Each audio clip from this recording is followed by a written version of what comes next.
Hi all എല്ലാവർക്കും നമസ്കാരം. ഇന്നത്തെ ഡെയിലി ന്യൂസ് അനാലിസിസിലേക്ക് സ്വാഗതം. നമ്മൾ ഇന്ന് പ്രധാനമായിട്ടും 3 ആർട്ടിക്കിൾസ് ആണ് ഡിസ്കസ് ചെയ്യാൻ പോകുന്നത്.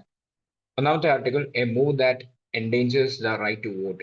എഡിറ്റോറിയൽ പേജിനകത്തെ ആർട്ടിക്കിൾ ആയിരുന്നു. GS2 റിലേറ്റഡ് ആണ്. Exploring India's potential in the Arctic region. ഇതും ഒരു GS2 ടോപ്പിക്കാണ്. ഇത് എഡിറ്റോറിയൽ പേജിലുണ്ടായിരുന്നു. പിന്നെ അതുപോലെ a can supercharge forecasting if it can weather some challenges. ഇത് GS3 ടോപ്പിക്കാണ്. പിന്നെ ഒരു model MCQ prelims point of വ്യൂവിൽ നമ്മൾ ഡിസ്കസ് ചെയ്യും. സോ മുന്നോട്ട് പോകാം. ആദ്യമായിട്ട് a move that endangers the right to vote. GS2 ടോപ്പിക്കാണ് നമ്മൾ പറഞ്ഞത്. GS2 functions and responsibilities of the election commission of India, important aspects of governance, transparency and accountability എന്ന ഭാഗത്ത് വരുന്നത്. അതായത് ഈ അടുത്തിടെയായിട്ട് ഇലക്ഷൻ കമ്മീഷന്റെ ഒരു ഇലക്ഷൻ കമ്മീഷൻ ആധാറും വോട്ടർ ഐഡിയും ലിങ്ക് ചെയ്യുന്നു എന്ന് പറഞ്ഞ വാർത്തകൾ നമ്മൾ കേൾക്കുന്നുണ്ട്. അപ്പം ഇതെന്തിനു വേണ്ടി ഈ ഒരു തീരുമാനം കൈക്കൊള്ളാൻ തുടങ്ങുന്നത്? കാരണം for curbing electoral fraud by eliminating duplicate and bogus entries. അതായത് ഡ്യൂപ്ലിക്കേറ്റ് ആയിട്ടുള്ള വോട്ടേഴ്സിന്റെ ഒക്കെ ആ ഒരു ഇലക്ട്രൽ ഫ്രോഡും കാര്യങ്ങളൊക്കെ എലിമിനേറ്റ് ചെയ്യാവുന്ന ഉദ്ദേശത്തോടെയാണ് ഈ ഒരു പോളിസി കൊണ്ടുവരുന്നത്. ആധാറും വോട്ടർ ഐഡിയും കൂടെ ലിങ്ക് ചെയ്യാന്ന് പറയുന്നത്. അപ്പൊ ഈ മൂവ് കുറെ അധികം ക്രിറ്റിസിസം ജനങ്ങളിൽ നിന്ന് കൊണ്ടുവന്നിട്ടുണ്ട്. അതായത് എന്തൊക്കെ സംഭവിക്കും? അതെ, കുറച്ച് നെഗറ്റീവ് ഇമ്പാക്ട്സ് ഒക്കെ ഉണ്ടാവും. അതായത് ഉദാഹരണം പറയുവാണെങ്കിൽ യൂണിവേഴ്സൽ സഫ്രേജ്, അതിനകത്തൊക്കെ ഒരു അതായത് 18 വയസ്സ് കഴിഞ്ഞ് എല്ലാവർക്കും വോട്ട് ചെയ്യാന്നുള്ള ആ ഒരു പോളിസിയിലൊക്കെ കുറെ പേർക്ക് ചിലപ്പോൾ വോട്ട് ചെയ്യാൻ പറ്റണമെന്നില്ല, ആധാറിന് എന്തെങ്കിലും കംപ്ലൈൻറ്റ്സ് വന്നു കഴിഞ്ഞാൽ. പിന്നെ കൂടാതെ റൈറ്റ് ടു പ്രൈവസി, ഡാറ്റ സുരക്ഷയൊക്കെ ആയിട്ട് ബന്ധപ്പെട്ട കുറെ അധികം പ്രൈവസി കൺസേൺസും കാര്യങ്ങളൊക്കെ ഉണ്ടാവും. പിന്നെ കൂടാതെ വോട്ടർ ഡിസ്എൻഫ്രാഞ്ചൈസ്മെന്റിലേക്കും അത് നയിക്കാൻ ചാൻസസ് ഉണ്ട്. അതായത് കുറെ പേര് വോട്ടർ ഐഡി ഉപേക്ഷിക്കുക അല്ലെങ്കിൽ വോട്ട് ചെയ്യുക എന്ന തീരുമാനത്തിൽ നിന്ന് പിന്നോട്ട് പോകാൻ ചാൻസസ് ഉണ്ട്.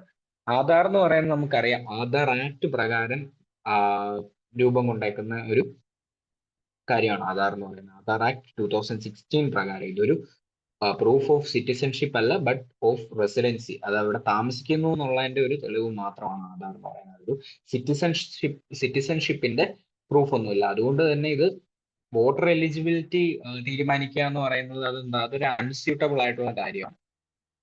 കൂടാതെ election commission of India has assured the supreme court in 2015 G Niranjan case. ആ ഒരു കേസിൽ എന്തായിരുന്നു പറഞ്ഞത്? സുപ്രീം കോടതിയിൽ ഇലക്ഷൻ കമ്മീഷൻ ഓഫ് ഇന്ത്യ എന്തായിരുന്നു സുപ്രീം കോടതിയിൽ പറഞ്ഞത്? ആധാർ ലിങ്കേജ് എന്ന് പറയുന്ന ഒരിക്കലും അത് ഒരു മാൻഡേറ്ററി ആയിട്ടുള്ള കാര്യമല്ല വോട്ടിങ്ങിനെന്ന് അഷ്യൂർ ചെയ്യുകയുണ്ടായിട്ടുണ്ടായിരുന്നു 2015. അപ്പൊ ഇനി നമുക്ക് ഇത് നോക്കാം. GS2 ഗവർണൻസ്, കോൺസ്റ്റിറ്റ്യൂഷൻ, ട്രാൻസ്പെറൻസി ഒക്കെ ആയിട്ട് ഇതിന് ബന്ധമുള്ള ഭാഗമാണ്. അപ്പൊ ഇതിനകത്ത് ഒന്നാമത്തെ കാര്യം ഇഷ്യൂ പറയുന്നത് questionable voluntariness and procedural fairness. Form 6B വോട്ടേഴ്സിന് തീരുമാനം എടുക്കാൻ പറ്റും. അതായത് either submit Aadhaar or declare that they don't possess it.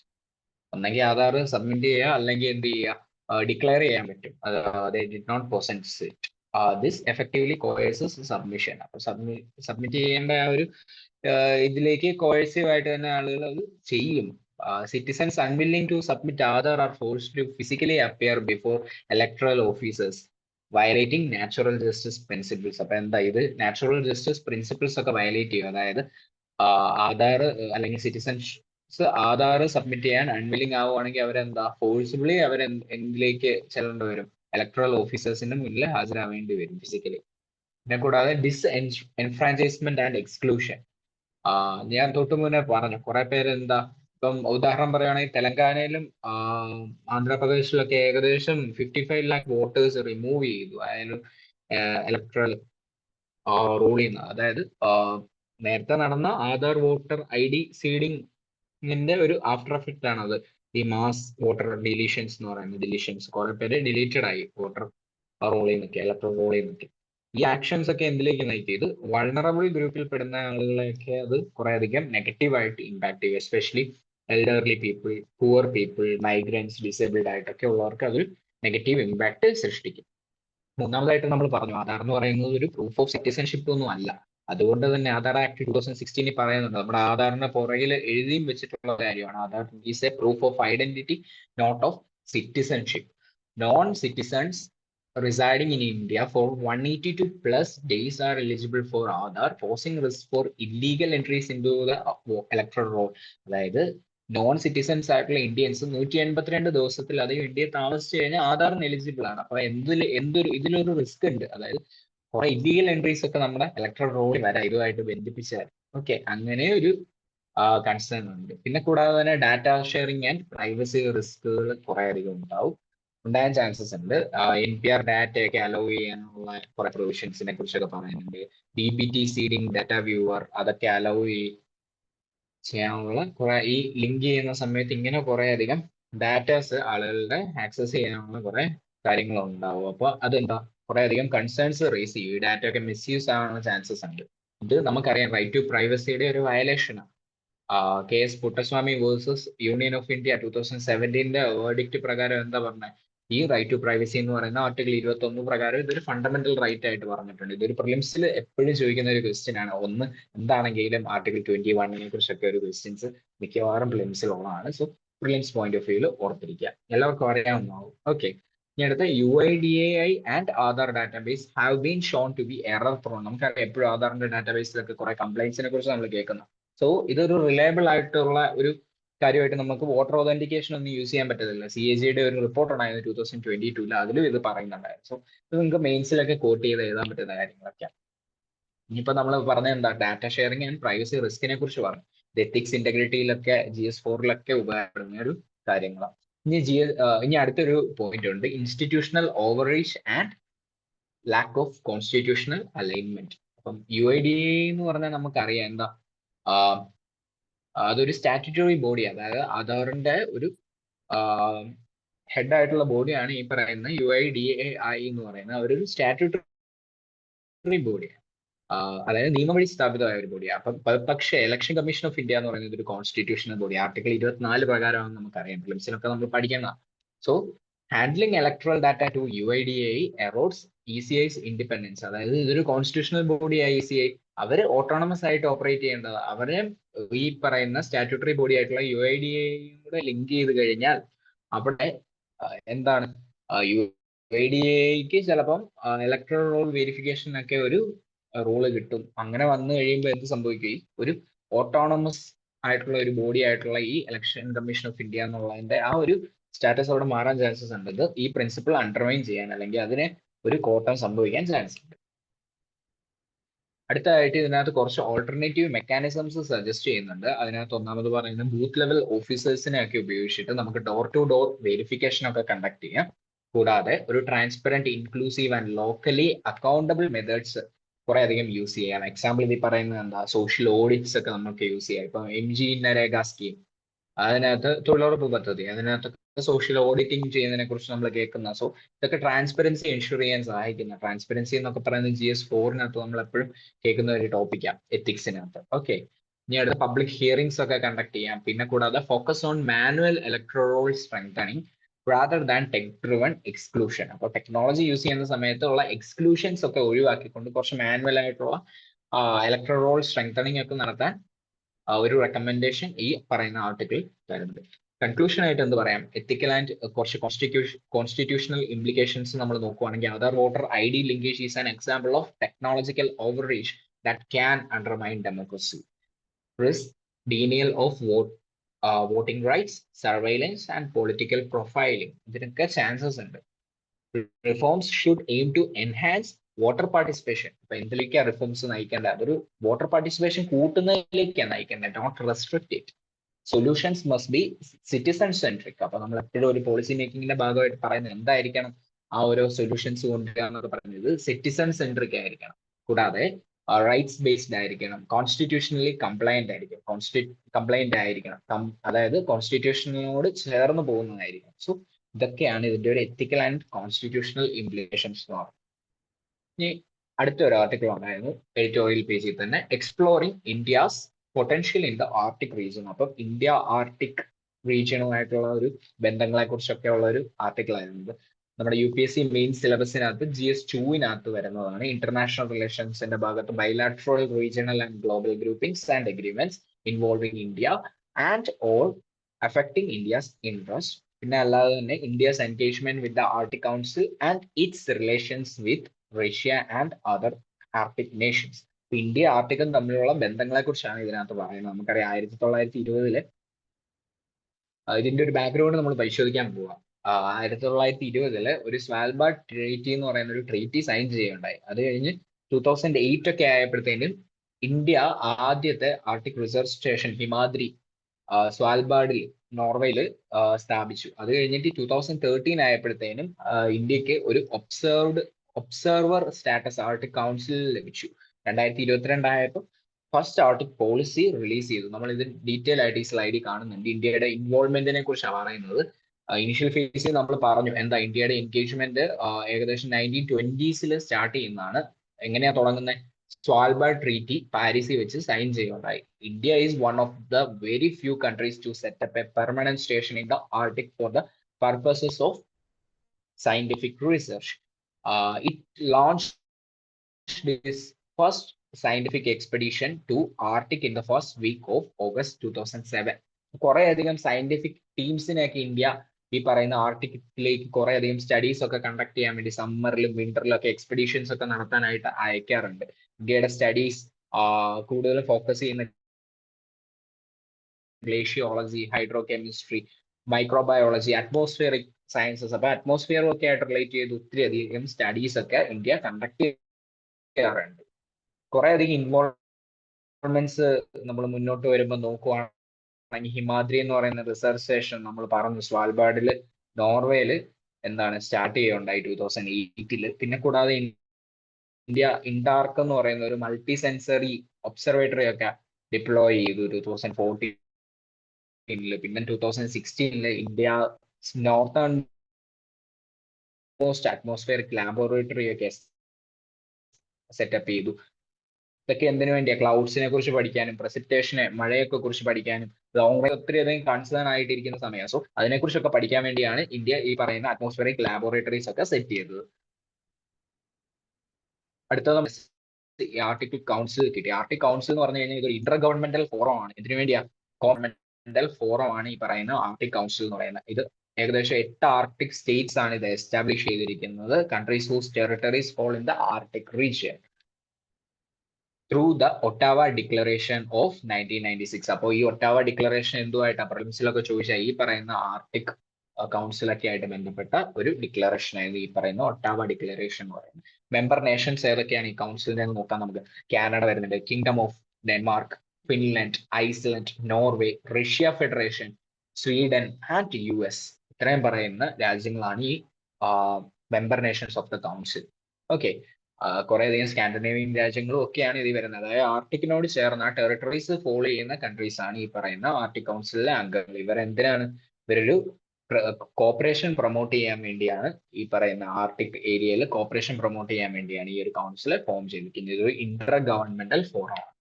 Arctic policy നമ്മൾ പറഞ്ഞു 2022 ഇന്ത്യ ലോഞ്ച് ചെയ്യുന്നത്.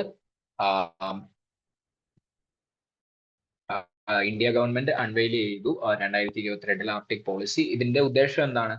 ഇന്ത്യയുടെ എൻഗേജ്മെന്റ് ആർട്ടിക് റീജിയനിൽ ക്ലൈമറ്റ് റിസർച്ചിലും എൻവയോൺമെന്റൽ മോണിറ്ററിംഗിലും മാരിടൈം കോപ്പറേഷനിലും എനർജി സെക്യൂരിറ്റിയിലൊക്കെ കൊണ്ടുവരിക എന്നുള്ള ഉദ്ദേശത്തോടെയാണ് ഇന്ത്യ ഈ പറയുന്ന ആർട്ടിക് പോളിസി അൺവെയിൽ ചെയ്തത്.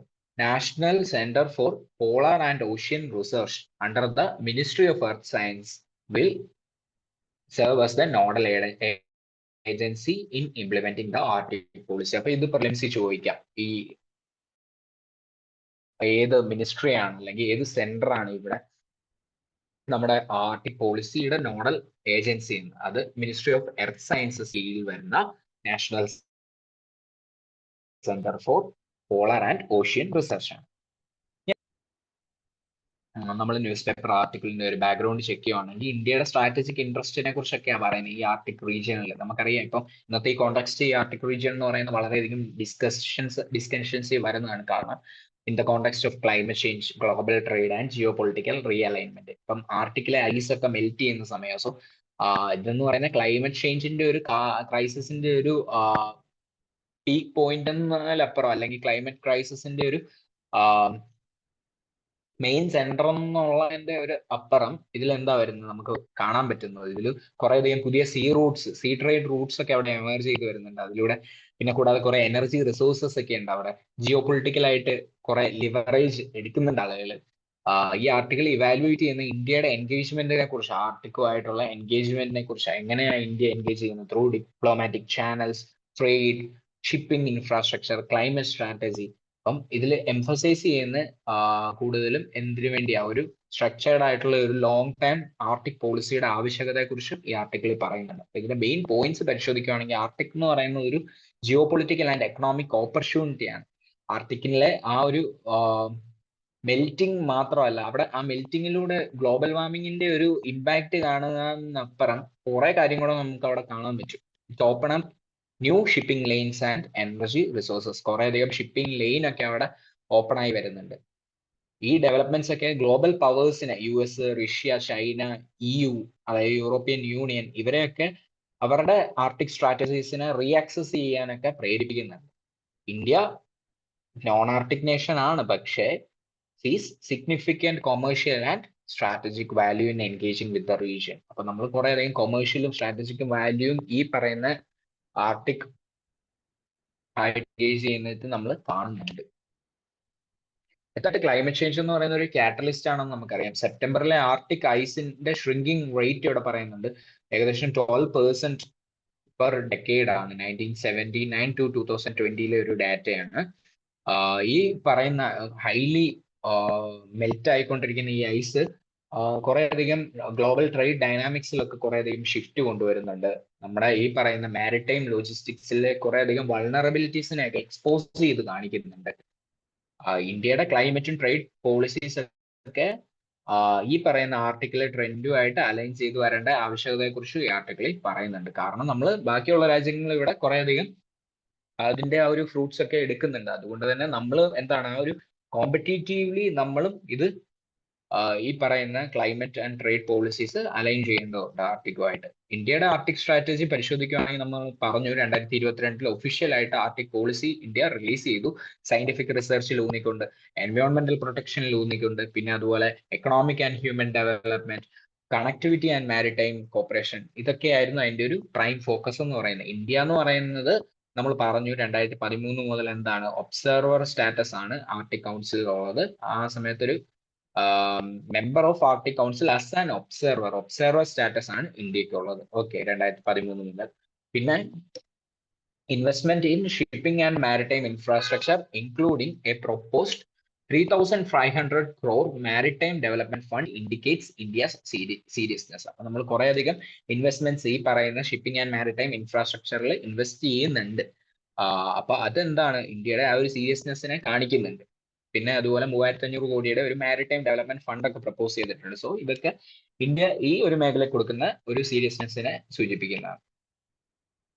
അടുത്തായിട്ട് നോക്കുവാണെങ്കിൽ സ്ട്രാറ്റജിക് ആൻഡ് ട്രേഡ് ഇൻഫ്രാസ്ട്രക്ചറിനെ കുറിച്ചാണ്. നമ്മൾ പറഞ്ഞു കുറേയധികം സീ റൂട്ട്സ് ഒക്കെ ആ ഭാഗത്ത് എമേർജ് ചെയ്യുന്നുണ്ട്. ഇപ്പൊ ഇവിടെ പറയുവാണെങ്കിൽ നോർത്തേൺ സീ റൂട്ടിനെ കുറിച്ച് പറയുന്നുണ്ട്. ഇത് പർട്ടിക്കുലർലി റിലവന്റ് ആണ്. കാരണം ഇത് നമ്മൾ യൂട്ടിലൈസ് ചെയ്യുവാണെങ്കിൽ എന്താ നമുക്ക് കുറെ ഷിപ്പിങ്ങിന്റെ ആ ഒരു ടൈമും ഡിസ്റ്റൻസ് ഒക്കെ നമുക്ക് കുറയ്ക്കാൻ സാധിക്കും. ഏഷ്യയിൽ നിന്ന് യൂറോപ്പിലേക്ക് ആക്സസ് ചെയ്യാൻ പറ്റുന്ന. ഇപ്പം പറയുന്ന ഇവിടെ ഒരു എക്സാമ്പിൾ കൊടുക്കുവാണ്. ഇത് നമ്മൾ നോർത്തേൺ സീ റൂട്ട്, ഈ പറയുന്ന നോർത്തേൺ സീ റൂട്ട് യൂസ് ചെയ്യുവാണെങ്കിൽ ഏകദേശം മുംബൈക്കും അതുപോലെ യൂറോപ്പിനും ഇടയിലുള്ള ആ ഒരു ഷിപ്പിംഗ് ഡിസ്റ്റൻസ് എന്ന് പറയുന്നത് 40% നമുക്ക് കുറയ്ക്കാൻ സാധിക്കുമെന്നാണ്.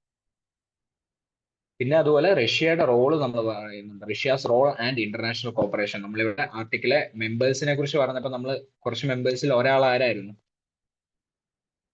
നമ്മുടെ റഷ്യൻ ഫെഡറേഷനെ കുറിച്ച് നമ്മൾ കണ്ടതാ ഒരു മെമ്പറായിട്ട്. ഓക്കെ, അപ്പം റഷ്യയുടെ റോൾ എന്ന് പറയുന്നത് ഇവിടെ ഇമ്പോർട്ടൻ്റ് ആണ്. അപ്പം Russia with the largest Arctic territory is an essential player in the Arctic development game. അപ്പൊ ഇതൊരു റഷ്യയുടെ പ്രത്യേകതയാണ്, ഒരു ലാർജസ്റ്റ് ആർട്ടിക് ടെറിട്ടറി ഉണ്ട്.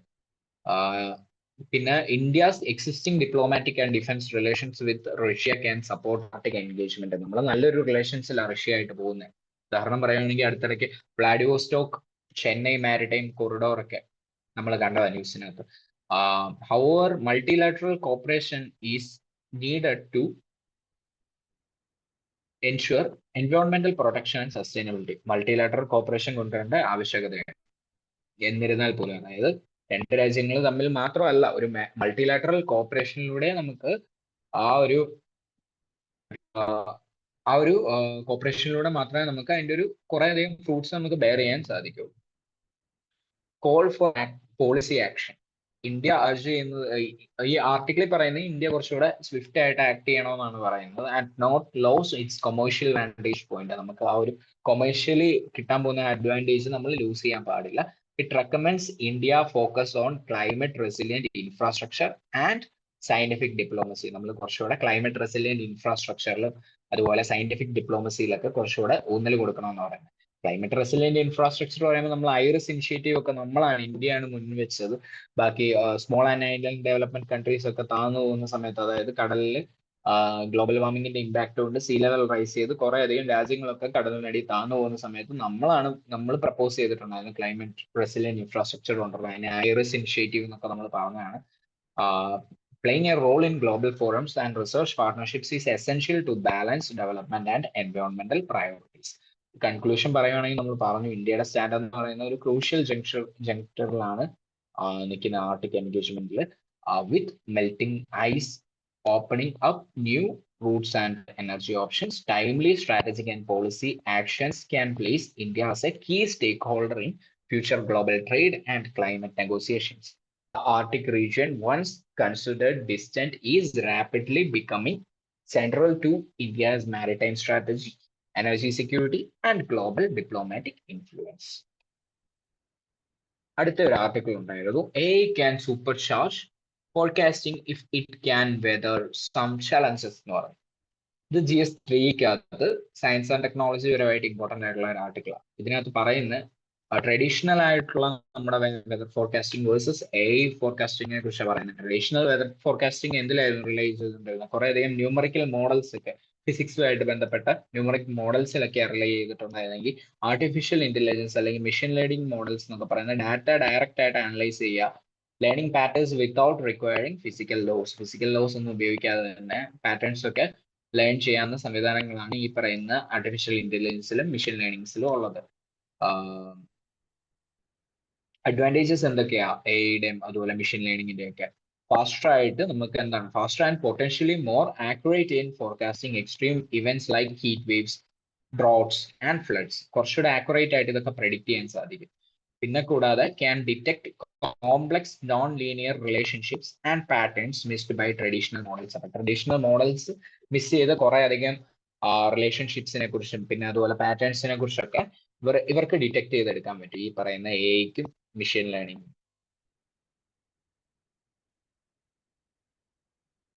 പിന്നെ less computationally intensive than physical models.